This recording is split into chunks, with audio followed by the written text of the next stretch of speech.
Naiwan niya nga yung cellphone niya dito sa bahay. Akala niya nawawala. Ang hindi niya alam na sa akin yung cellphone niya.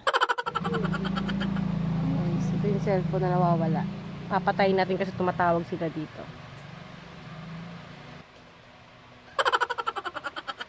Lagi nga siyang nahuhulugan ng cellphone pag nagmumotor siya. Pero ngayon, ang cellphone niya ay hindi naman talaga nawala. Naiwan niya lang dito sa bahay. Aligagang-aligaga na nga siya ngayon. Nakala niya nga ay nawawala talaga. Bakit? Ano? Bakit? Hello? Andiyan ba cellphone mo? Wala. Bakit? Tingnan mo nga dyan. Saan ba nakalagay? Sa taas niyo ako sa taas. Titingnan ko sa taas. Ginawa ko na yun. Ha? Bakit? Saan mo na naman Hindi ko bila? matandaan eh. Nako, yan na naman tayo.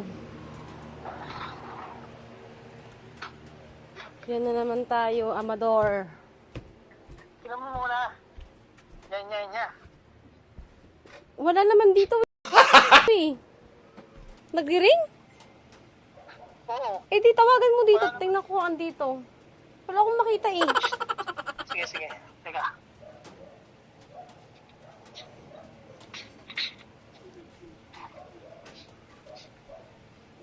Naku, Junjun. Ano bang gamit mo ngayon? Nung binigay ko yung cellphone na yun. Ang malalaman natin kung ibabalik pa. Gamitin mo.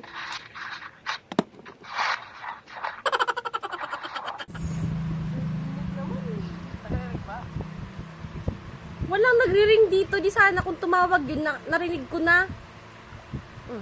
Pinatayan ako.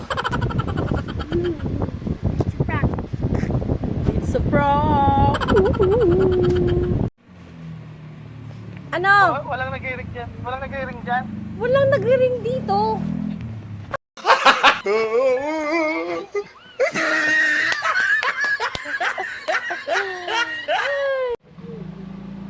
Guys, ito yung cellphone na nawawala.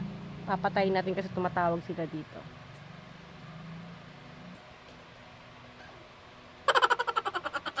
Ang napapala. Di ba?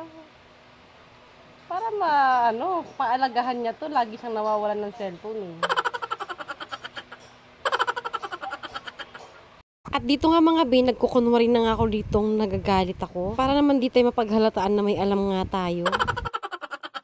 Bibigyan natin ng lesson tong asawa ko. Lagi na nga lang siyang ganyan. Sinabihan ko na rin siya nung bago kong ibigay nga yung cellphone na yon. Naalagaan niya nga at wag niya nga ilalagay lang kung saan saan. Nung naiwan niya nga to, ayan, naisip ko nga siyang iprank. Para nga naman matuto nga siya, lagi na lang siyang ganito.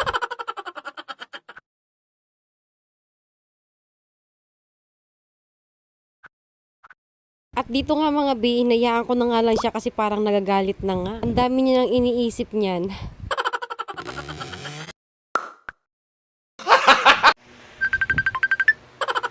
Kot ang tito mo. Ba't ganun? Malungkot ang tito mo. Walang cellphone, tito Junjun.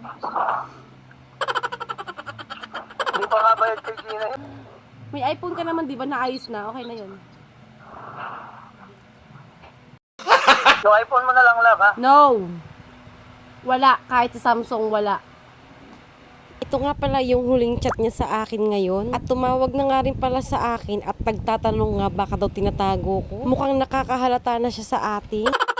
Wait na nga lang natin siya hanggang sa makauwi. So ayun na nga guys, malapit na mag 10 PM. So maya uuwi na siya. Aantayin na lang natin at ipaprank na natin siya. At andito pala yung cellphone niya. Sorry.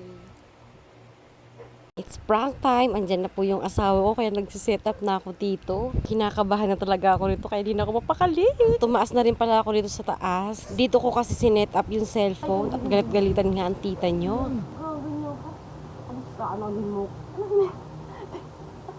Yung nagagalit ka dapat pero natatawa ka sa itsura ng asawa ko. Hindi ko na mapigilan nga nung time na to at tawan-tawa talaga ako sa asawa ko. Kung makikita nyo nga dito talaga nagpipigil lang akong tumawa. Awang-awa ako sa asawa ko habang kinakausap ko dito. Tapos tumabi pa sa akin. Awang-awa na nga ako kaya naman tinigil ko na nga tawan-tawa kami nitong dalawa.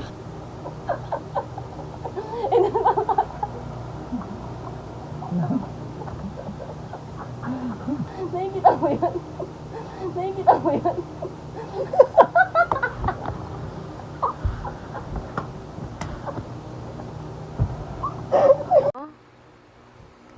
Maganda nga. Inis ka talaga. Oh, ito lang. Ano? Wala, ganti yan para sa mga pang-aasar mo sa akin. Ano? Nandiyan na yung Samsung niya. Order ko. Okay guys, successful ang ating prank. Aligaga ang isa. Kamusta ka naman, aking mahal? Wala. Kiss na, Brina.